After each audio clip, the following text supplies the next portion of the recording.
এটা আমার অন্য একটা দিক যেটা তোমাদের সাথে খুব একটা বেশি শেয়ার করা হয়ে ওঠে না। সেদিন বাড়ি গেছিলাম, মার একটু রাত্রের দিকে শরীরটা খারাপ করেছিল, তাই বাবা প্রেশার মেশিন নিয়ে এসেছিল মায়ের প্রেশারটা একটু চেক করে দিতে। এই গরমের মধ্যে না মায়ের প্রায় প্রায় দেখছি প্রেশারটা কখনো বাড়ছে কখনো কমছে, তবে আজ কোনো ফ্ল্যাকচুয়েশন নেই, আজ ঠিকঠাকই আছে। আর যখন সুযোগ পেয়েছি তখন এই মহারাজের প্রেশারটাও ভাবলাম একবার চেক করে দিই। এর আগে অনেকবার বলেছি জানো তো প্রেশার চেক করার কথা বা কোনো ব্লাড টেস্ট করার কথা, সেগুলোর কথা বললে ও কেন যেন এত ভয় পায়। ওর কথা হচ্ছে যেটা লুকিয়ে আছে সেটা লুকিয়েই থাক, যেচে জানার কোনো দরকার নেই। আচ্ছা তোমরাই বলো, আমি যদি রোগটা না ধরতে পারি তাহলে ট্রিটমেন্টটা কি করে করব?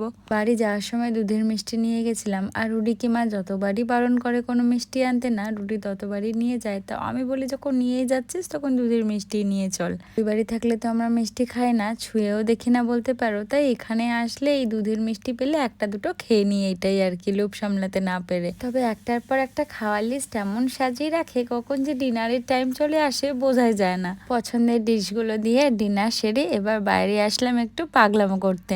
দেখো, বিয়ে হয়ে গেলে মেয়েরা মায়েদের মতো অনেকটা বড় হয়ে যায়, অনেক দায়িত্ব বেড়ে যায় ঠিকই, কিন্তু নিজেদের ভেতরে ছোটবেলাটাকে কি পুরোপুরি ঝেড়ে ফেলা যায়? তোমাদের একটা জিনিস দেখাচ্ছি, এটা টেস্ট হবে, ঠিক আছে? তুই কিন্তু আমাকে এবার নিরাশ করবি না। টপি, ওই দেখো আজকে রেসপন্স করেছে টপি। তবে এই বেচারা আহত হয়ে বসে আছে, কিভাবে যে ওর পায়ে লেগেছে, এত ডাকছি বেচারা উঠেই আসতে পারছে না। তারপর ঘরে ঢুকে মায়ের হাতে সে অনেক দিন পর মাসাজ, উফ কি যে আর বলবো, আজ রাতের ঘুমটা চরম হবে।